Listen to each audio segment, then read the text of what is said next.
안녕하세요. 원래대로라면 결혼한 지 올해로 4년차를 맞이해야 했어야 하는 30대 초반의 주부입니다. 이혼한 이야기가 뭐가 자랑이냐고 사연까지 정리하시겠지만 저는 요즘 전에 없이 잘 지내고 있어요. 혹시나 사연 들으시는 분들 중 저와 같이 이혼을 생각만 하고 계시는 분들께는 너무 어렵게 생각하실 필요 없다는 말씀을 드리고 싶네요. 물론 개인적인 사정이란 게 사람마다 다 다르니 제가 무조건 옳다고 하기는 그렇지만요. 그래도 저는 제가 좋은 결정을 내렸다고 생각합니다. 이혼하면 이렇게 속이 후련하고 편한 거였는데 그동안 뭐가 그렇게 두렵고 무서워서 시간만 끌고 있었는지 허송세월 빈 껍데기로 시간만 날린 것 같아서 그게 참 후회가 되네요. 저와 남편 사이에 아이는 없었습니다. 애초에 제가 직장을 그만두기로 한 건 결혼하자마자 곧바로 아이를 가지고 싶어 했기 때문이에요. 그런데 제가 회사를 그만두자마자 사소한 다툼이 시작돼서 아이가 깼다 직장을 그만뒀는데 결혼 생활 4년 동안 아이를 만들 노력조차 안 하게 되었네요. 아무튼 이렇게 되고 나니 아이가 없는 게 새삼 다행이구나 하는 생각이 듭니다. 결혼은 요즘 대세라는 반반 결혼을 했습니다. 남편이나 저나 당시에 벌이는 비슷한 편이었어요. 그런데 두 사람 다 취직을 한 기간이 얼마 되지 않아서 양가에서 똑같이 지원금 받고 모자란 부분은 대출을 받게 되었습니다.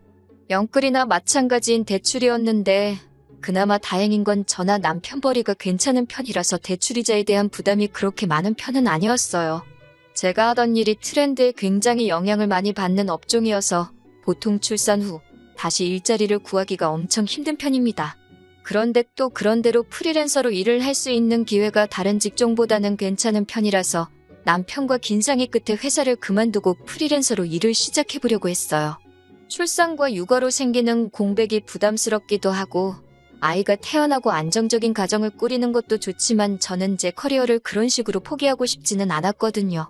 물론 프리랜서가 된다 하면 지금 회사에서 받는 안정적인 수입은 꿈도 꾸지 못할 수도 있는 리스크가 있었습니다. 잘 풀리면 회사에서 버는 돈 그 이상을 벌 수 있지만 반대로 말하자면 일거리가 하나도 들어오지 않는 경우도 있거든요. 그래도 결혼 생활 1년 2년 하는 것도 아니고 아이도 하루 이틀 키우다 말 게 아니기 때문에 제가 하루라도 빨리 프리랜서로 이름을 알리는 게 나중을 봤을 때는 더 도움이 될 거라 생각했어요. 남편도 잘 할 수 있을 거라면서 저를 응원해줬습니다. 이런 어려운 결정을 내리는 데는 당연히 남편이 제게 용기를 북돋아 주었기 때문이 컸어요. 그런데 알고 보니 그런 게 아니었네요. 회사를 그만두면서 그래도 대표님이 저같이 실력 있는 사람을 어디서 또 구하냐며 많이 아쉬워하셨어요. 혹시나 나중에 아이가 태어나고도 복직할 계획이 있으면 연락이나 한 통 달라고까지 해주셨네요. 그냥 해주는 말이었겠지만 제가 그동안 회사에서 최선을 다했다는 이야기처럼 들려서 기분은 좋았습니다.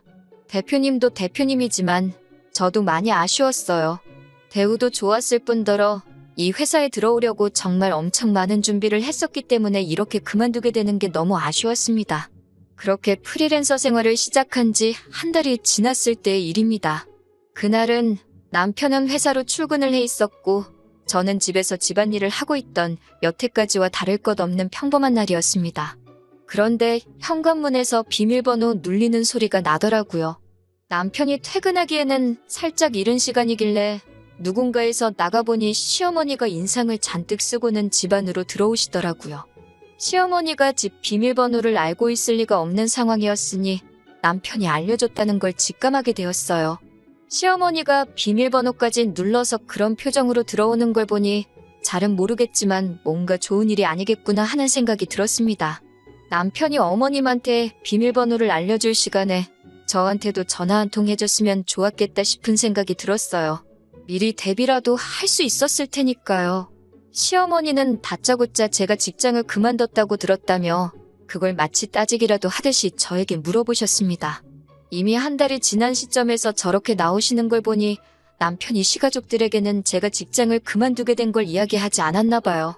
그래서 한참을 진땀을 빼면서 제가 직장을 그만두게 된 이야기를 해명해야만 했습니다. 남편과 합의된 일이다. 정 무엇이면 전화를 해보시라고. 하지만 시어머니는 도통 제 말을 믿지 않으시고 끝까지 어떻게 그런 결정을 본인과 상의도 없이 내렸냐며 화를 내고 계셨습니다. 그런 것까지 어머님한테 허락을 받아야 하는지는 몰랐지만 당시에는 사실 어머님과의 불화가 처음 있는 일이었으니 입도 뻥끗 못하고 계속 당하고만 있어야 했어요. 한참을 시어머니에게 시달리고 있는 와중에 문이 열리는 소리가 나더라고요. 남편이 퇴근해서 돌아온 거예요. 정말 그제서야 이 시달림이 끝이 나겠구나 싶었고 구세주가 등장한 것만 같았습니다. 남편이 저 대신 어머님을 이해시켜주는 것까지도 바란 게 아니었습니다. 더 혼나도 상관이 없으니 단지 제가 직장을 그만두기로 한 과정을 정확히 말씀드리고 그 자리에서 제 편을 들어줬으면 싶었어요. 그리고 그렇게 해줄 거라 당연히 믿었고요. 하지만 제 기대가 무색하게 남편은 막상 화가 머리끝까지 잔뜩 나 있는 어머님 앞에 그동안 보여줬던 거와는 다른 모습을 보여주더군요. 제가 어떤 결정을 내리던 응원해주겠다던 남편이 시어머니가 대노한 모습에 자기가 언제 그랬냐는 듯 마치 회사를 그만두고 나온 건 전적으로 저희 독단이고 잘못이라고 말을 바꾸더라고요. 아무리 어머니가 무서워도 그렇지 어떻게 저렇게 했던 말을 안 한 척을 할 수 있지 싶었습니다. 그때 처음으로 제가 이 남자와 결혼하게 된 것을 후회하게 되었어요. 그리고 그때 끝내버리지 않고 지금까지 질질 끌고 왔는지 싶은 마음입니다. 어머님이 저렇게 화내는 이유는 결론부터 말씀드리자면 우리 아들이 혼자서 뼈 빠지게 벌어 대출금 갚고 생활비를 주는데 제가 집에서 놀고 먹고 있는 꼴을 못 보겠다는 겁니다. 제가 프리랜서로 재택근무 형식으로 일을 할 계획이다 했더니 돈을 얼마나 벌었냐고 물으십니다. 그 말에는 할 말이 없더라고요. 사실 한 달 동안 일거리가 하나도 들어오지 않아서 수입이 전혀 없었거든요. 하지만 막말로 제가 무슨 남의 애를 낳아서 남편 돈으로 키우겠다는 것도 아닌데 내가 번 돈 네가 번 돈 이야기가 왜 나오는지 이해가 가질 않았어요. 그리고 저도 영영 돈을 안 버는 것도 아닌데 당장 돈 못 벌었다고 너무 그렇게 저만 가지고 그러시는지 이해가 가질 않았어요. 그런데 계속 하는 말을 들어보니 어머님의 본심이 나오더군요. 내 아들이 힘들게 번 그 돈으로 제가 친정에 효도하는 꼴을 못 보겠다고 하는 겁니다. 제가 회사를 그만두기 전에는 남편과 제가 벌이가 좋아서 두 사람 수입을 합치면 한 달에 800만 원 정도의 월 수입이 있었거든요. 대출금이자가 부담스럽긴 했지만 그렇다고 돈이 엄청 모자라는 상황도 아니라서 양가에다 달달이 30만 원씩 용돈을 드리고 있었어요.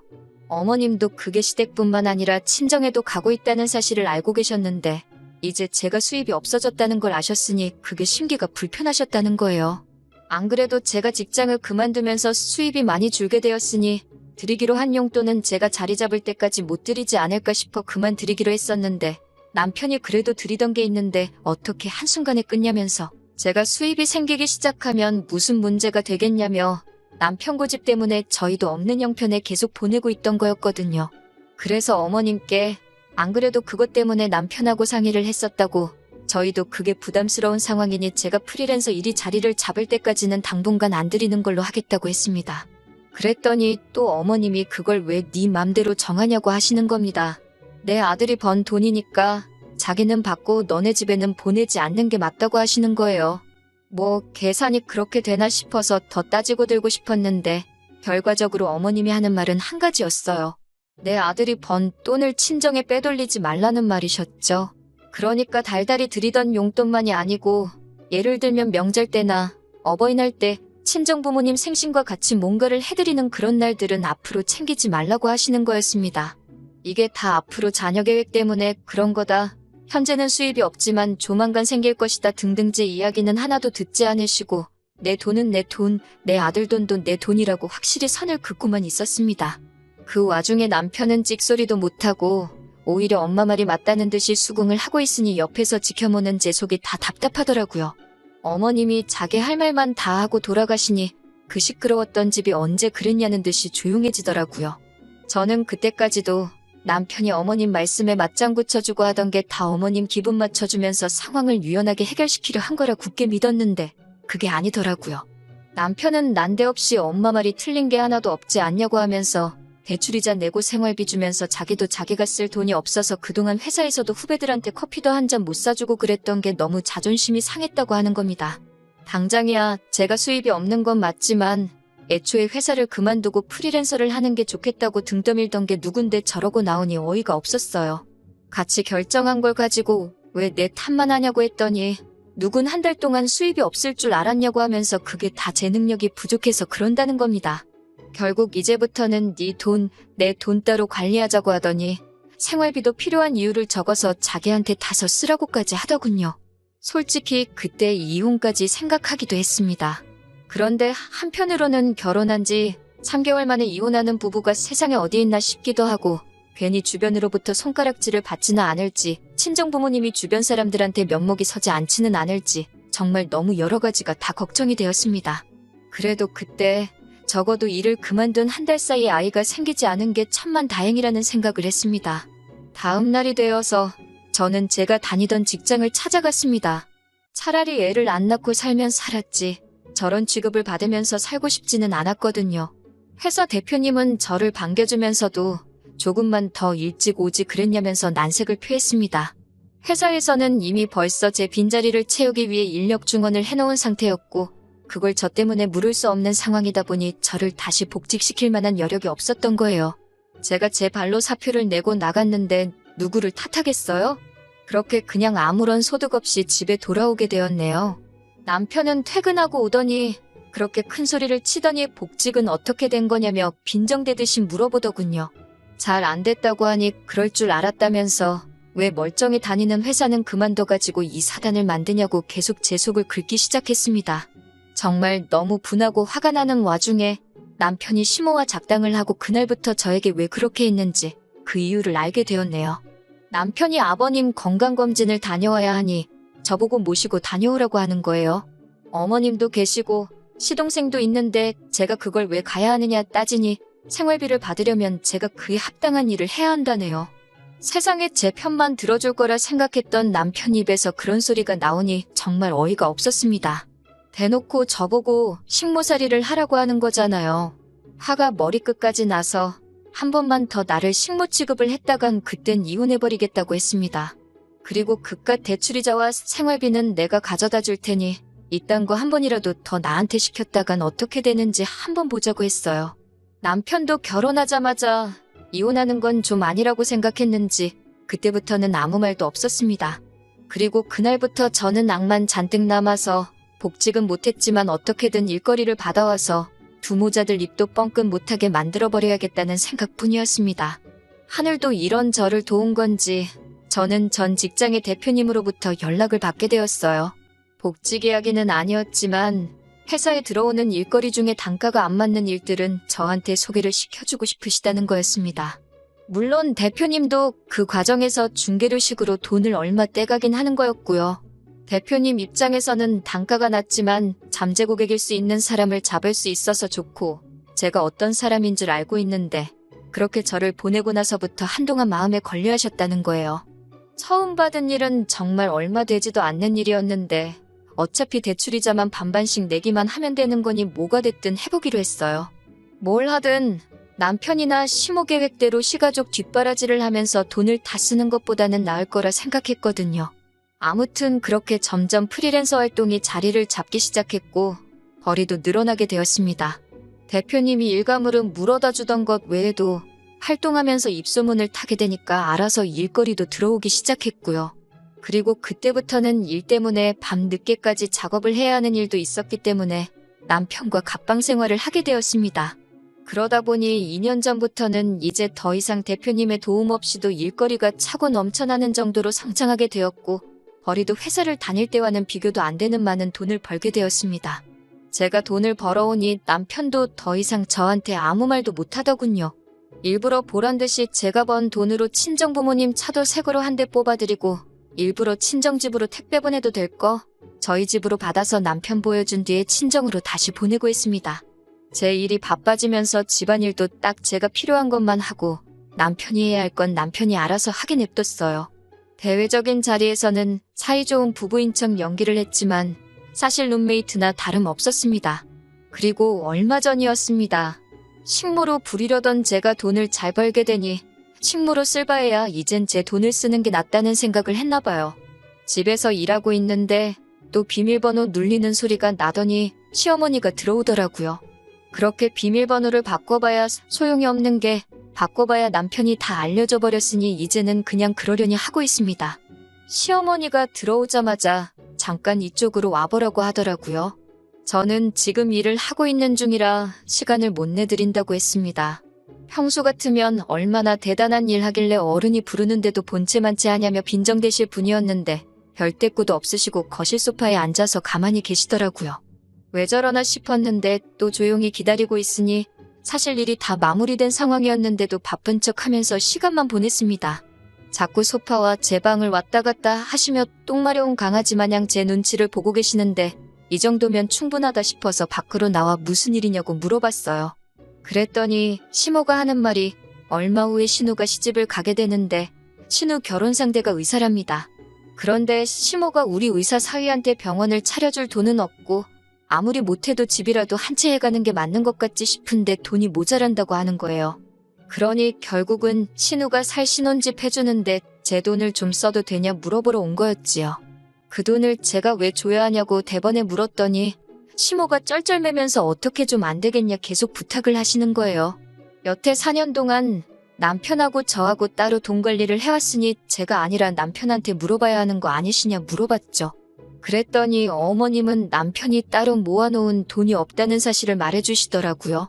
각자 돈 관리하면서 저도 크게 신경을 쓰지는 않았는데 대충 보니 남편은 자기가 직접 돈을 관리한 게 아니라 그 돈으로 신우며 시부모 뒷바라지도 해주고 주식도 하고 코인도 하고 정말 자기가 쓰고 싶은 대로 쓰고 다녔더군요. 그러니 모아놓은 돈이 4년 동안 1,000만 원도 되지 않아서 결국 시어머니가 저한테 와서 고개 숙이고 돈을 좀 해보려 하시는 거였고요. 그래서 알겠다고 말씀드리니 시모 얼굴에 웃음꽃이 활짝 피더군요.